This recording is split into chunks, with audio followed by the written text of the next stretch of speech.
So the current rumor is that the runtime for Avengers Doomsday is going to be 3 hours and 45 minutes long. If that's truly the case, that is indeed crazy. But it makes sense, considering how there was no lead up to Doomsday from phases 4 and 5. We now have Doctor Doom as the main villain who replaced the original main villain for this saga. So they would need the length of time to not only properly introduce this character into the story and flesh him out, but also integrate all the characters who never really interacted with each other throughout this saga. Like the Fantastic Four just popping in at the last minute. They're going to have to integrate with the other characters that have already been fleshed out in the Sacred Timeline.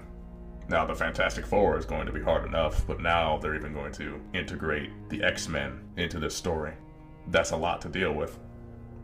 The previous Avengers movie was 3 hours long, and that was with characters that already knew each other and with stories that were already fleshed out from previous movies within that saga.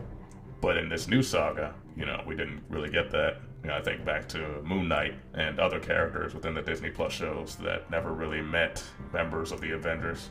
There were other times where they did, like Ms. Marvel met Captain Marvel, and, Kate Bishop met Hawkeye, etc. But I'm not referring so much to the legacy heroes as opposed to the heroes like Moon Knight, who hasn't met anybody yet, and we don't know if he will meet anybody or if they're going to utilize Moon Knight in any future installments within the MCU as of right now.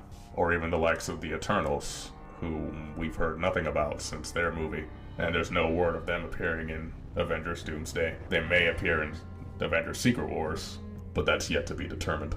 But because of all this, the movie being 3 hours and 45 minutes, close to 4 hours, honestly makes sense in the grand scheme of things.